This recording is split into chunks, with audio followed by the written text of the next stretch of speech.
Being vulnerable in front of the camera. Hi, how are you? So today I would like to talk about learning to be comfortable in front of the camera and not caring if I look ridiculous.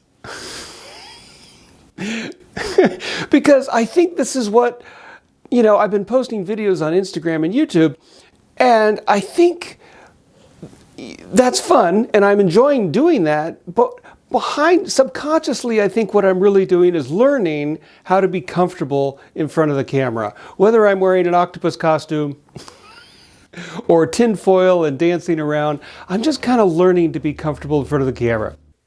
So, but I'm not going to talk about this thing while wearing this costume the entire time. So,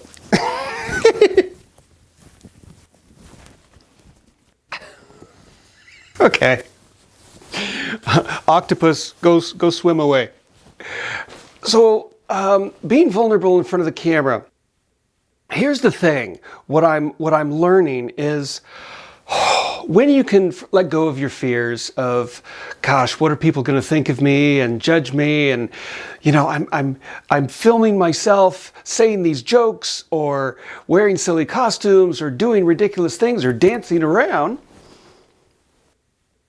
Am I going to be ridiculous? Is when people look me up online and is this how I want to be remembered? Is this how I want to be known? And sure, why not? Because I guess I'm trying to figure out what my life theme is, and not that there is one, but you go through a bunch of sections of your life and you go through experiences, and what's the common thread running through all of them? Overall, what am I trying to explore and learn most of all in my life? And I think, had a revelation the other day, is that maybe the theme of my life is to get over my fears of being self-conscious and just learning to relax, not have any anxiety, just be totally free to, film myself talking to you, and, I can stick my finger up my nose and who cares, right? Because who cares? Because you probably do it too. So what does it matter? And it's just like, forget all fears, forget all self-consciousness, and just be myself in front of the camera and post this online. And my videos might not be great, they might not be entertaining, but it's sort of, it's partly self-indulgent. I want to entertain you, that's for sure. I don't want to waste your time. I want to have interesting things to say. But it's also, half of it is self-indulgent of me just trying to get over my fears.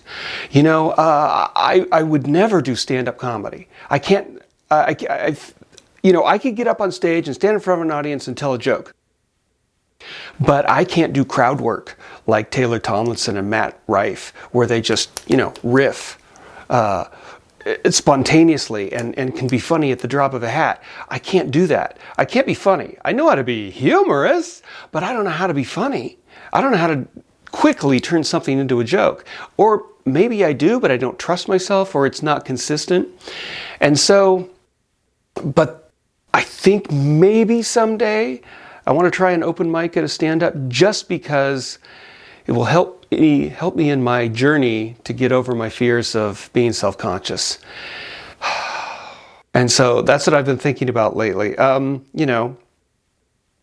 When I was doing acting in college, here's the thing. If you can get over your fears and you get over your self-consciousness and anxiety, and you can just do anything in front of a camera, you can dance around, whatever, and be an idiot. It's thrilling. It really is. It's thrilling because it's freeing. It's like, I don't care. Whatever. I've gotten to, I'll get back to acting. I've gotten to a point where I don't care as much as I used to. I'm not as self-conscious. And I remember back in college when I was studying acting, I was playing a character. That's part of it, because you were, in character on stage. But part of the thrill of being on stage was being my private self in front of an audience. And I don't mean that in a weird way. I mean, I could shove my finger up my nose in front of an audience. Because who cares? You know, I could eat or drink and not show that I'm drinking or eating, and not act. You know, you know, you just say your lines like you normally would, and just be your natural, complete self, and you know, and forget that the audience is there. Because when you're acting, you are split into two people. You are half the character, just existing and experiencing and not aware of the audience, and the other half is you. The other half of you is the actor who's very conscious of, am I saying my lines? Am I, you know, memorizing my blocking? Where do I stand on the stage? Can this half of the audience see me correctly? So you're split into two. But it would be great when most of yourself could just lose yourself in the moment, and you're interacting with the characters, and it's just spontaneously, and you go into like another reality of existing with this other actor on stage, as if you're really just two people, and you forget the audience is there. Like, I'm talking to this camera, I'm talking to you, but I get so caught up in my own thoughts that I forget you're there. But I'm talking to you, so you're there.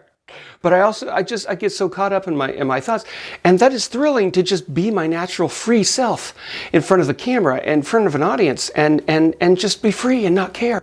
It is thrilling. There's something about that is just absolutely freeing, and you feel alive, and it's to get, you know, to that level is just, it's different. It's interesting because you get to that level, it's thrilling, but it's also no big deal. It's thrilling to have everything not be a big deal. It's freeing. You really do feel like a bird flying around on the air. And because I'm going to edit this video, and I edit my other videos, and I've been posting videos on Instagram, over 1,000 videos on Instagram now. Wow. And when I go back and I watch myself during editing, I'm not self-conscious about it. I'm not embarrassed by me. I can totally watch myself. It's not a big deal. Mostly because I'm paying attention to, am I saying the words right? Are there pauses? I'm focused on the technical aspects of what I'm doing. You know, did I accidentally leave toothpaste on my face?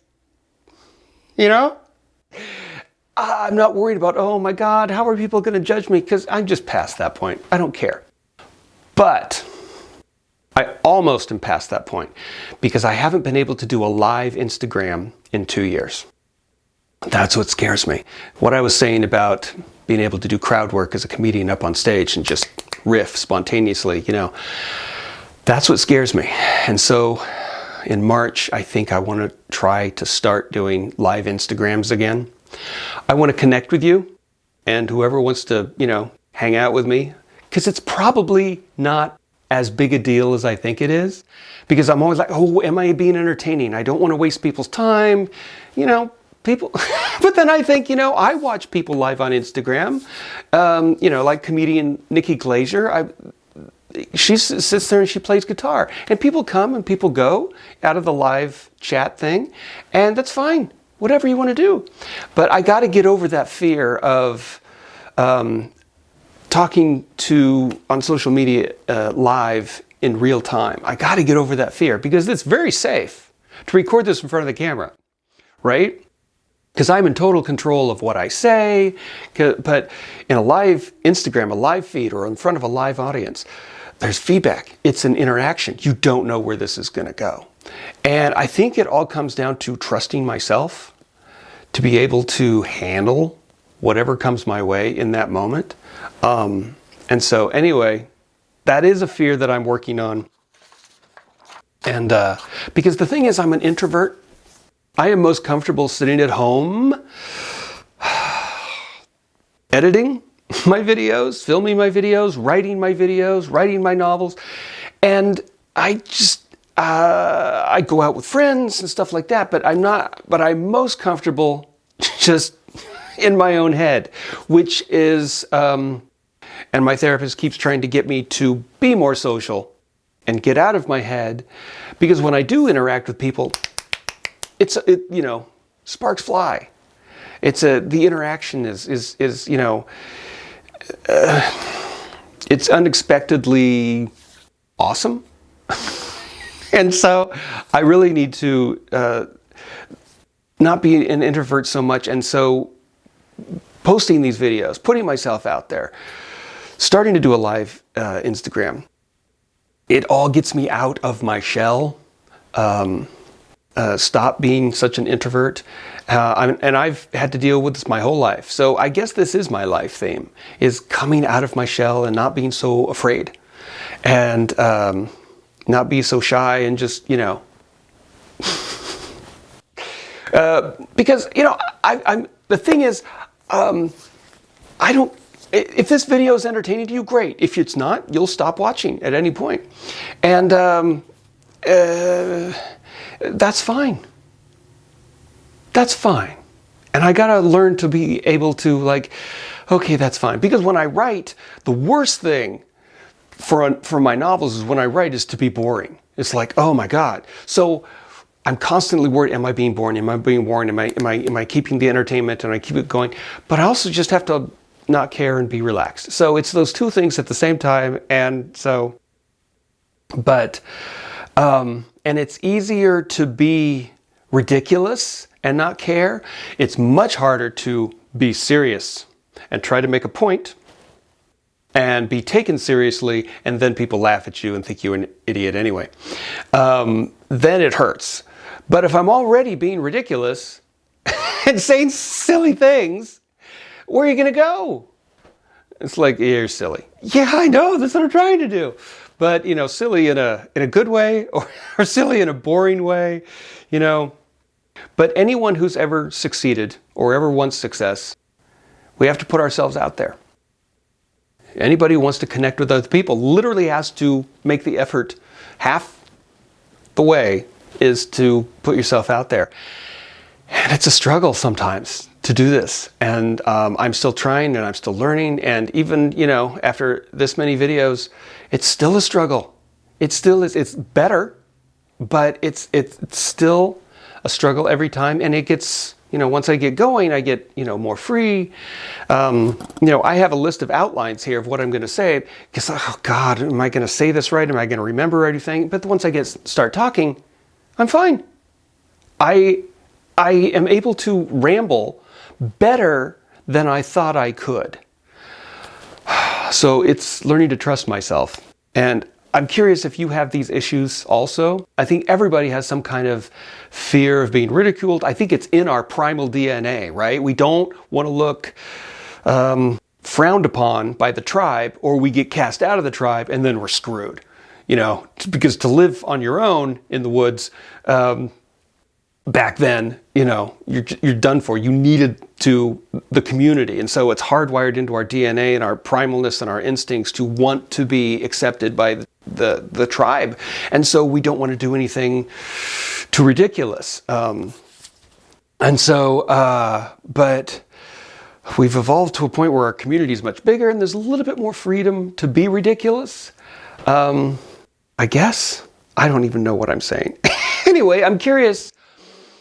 Do you have fears? Are you an introvert? Is this, and even if you're an extrovert, I'm sure you still have fears of putting yourself out there. So that was today's topic about learning to be ridiculous. Because who cares, right? Who cares? I feel free. I can dance around and look like an idiot. And who cares? That's a good thing. This is me being mentally healthy. Oh, God. Oh. This is what mental health looks like for me. Anyway, thanks for hanging out with me. I'm curious what your thoughts are on any of this. And I wish you wonderful success and happiness in life and whatever you want to do and getting over your fears and whatever your life theme is. I hope it goes well. So thanks for hanging out with me, and I'll see you next week. We'll talk about something. All right, bye.